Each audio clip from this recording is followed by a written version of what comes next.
Foi suspensa a licitação para a duplicação da Avenida Antônio Mugnato Marinsec, no Ribeirão Verde. A medida já se arrasta há anos e, mais uma vez, a população poderá ser prejudicada.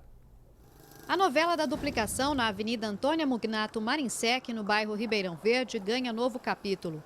O que era um pedido de 10 anos dos moradores da região, agora poderá sofrer mais um atraso. O processo já havia sido barrado outras 2 vezes pelo Tribunal de Contas do Estado e um novo foi lançado. Dessa vez, 2 empresas entraram com recursos contra a habilitação de outras 2 no processo, o que suspende o prazo da contratação. O questionamento é quanto a um item específico que era exigido no edital, uma certidão de escoramento de vala descontínuo, que serve para fazer a contenção da terra. As empresas contestadas apresentaram a certidão de escoramento contínuo e, mesmo assim, foram consideradas aptas. Usando um exemplo mais simples, é como se a prefeitura quisesse contratar alguém formado em pedagogia para trabalhar em uma escola.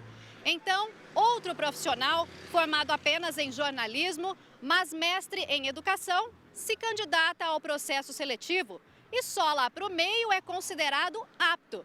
Isso significa que todos os outros mestres que não participaram do processo porque não tinham a faculdade de pedagogia concluída, acabaram sendo prejudicados. O vice-presidente do Conselho Municipal de Urbanismo afirma que, antes de tudo, é preciso questionar por que o projeto não será feito pela própria prefeitura, que tem funcionários capazes para isso a um valor muito menor. Quanto à especificação do edital, afirma que nunca viu tal determinação e que a medida pode ser uma limitação para a concorrência. Na verdade, você cria pegadinhas, né? Porque se cada um vai fazer o seu próprio projeto, embora haja limitações de quantidades, o que significa um pré-projeto já feito pelo município, você pode criar pequenas dificuldades que atrapalham, muitas vezes, grandes empresas que poderiam fazer o trabalho também. A prefeitura afirma que a própria lei de licitações garante que tecnologias superiores ou similares sejam aceitas.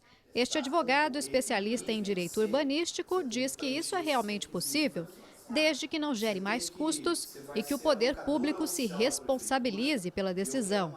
Mas ele questiona a mudança no meio do processo, já que o edital não pode ser alterado dessa forma. Também diz que tudo que é colocado antes não ocorre por acaso e que, portanto, deveria ser cumprido com prudência. Isso significa que ela vai assumir riscos. Esse processo licitatório pode ser discutido até judicialmente e o grande lesado vai ser a população que vai ser beneficiada com essas obras, né? Já se arrasta há bastante tempo. Então, a prudência não recomenda que mudem as regras do jogo no final, né, no final dele. Enquanto o tempo passa, os problemas só parecem aumentar para os moradores dos bairros da região. Fica difícil, viu? Porque igual a gente, eu trabalho de manhã, é um trânsito danado. Fica direto travado e muito acidente aqui tem. Tem dia que gaveta aqui de carro, né? Que é muito movimento aqui, né? Tá ruim, tá muito ruim. Sem dúvida, prejudica e muito, né? Porque os moradores, você vê que são vários bairros que necessitam dessa entrada e saída. É a única do bairro, né? E fica complicado para a gente, né? Para todos os moradores, né? Débora Lapini para o Jornal da Clube. A prefeitura informou que a obra segue todo o trâmite legal. Agora ao vivo, Renata Carvalho traz mais informações. Renata. Para falar mais sobre este assunto, eu vou conversar agora com o Rodrigo Sanches, ele é sociólogo.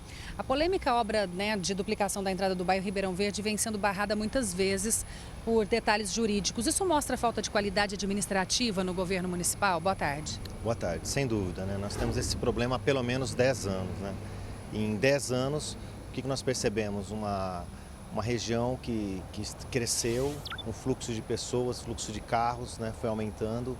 E que havia necessidade já de uma realização de uma obra e com o tempo essa obra foi se tornando cada vez mais urgente. E hoje chegou a um ponto de total caos nessa região. Então, se tivesse sido pensada já com antecedência, poderia ter evitado uma série de transtornos para a população daquela região, né? Tantos motivos para suspender uma contratação tão cara pode também ser sinal de falta de transparência? A licitação ela já prevê exatamente a transparência, né? A lei de licitação, né? Então, moralidade, legalidade, entre outros princípios, né? Então, a chamada do edital ele tem que ser claro exatamente para atrair pessoas, né, empresas interessadas em investir nessa obra. O problema é que, muito provavelmente, as licitações foram mal redigidas, né? Então, o edital mal redigido, com uma interpretação equivocada e que vai suscitar questionamentos. E é o que está acontecendo, mais de uma vez já aconteceu o questionamento da licitação nesses últimos anos, né? Agora, é possível que a população se interesse mais por assuntos complexos, como a licitação, para contratar uma empresa que vai duplicar uma avenida importante da cidade? A população tem que ter realmente mais interesse pelo que acontece com o dinheiro público, né?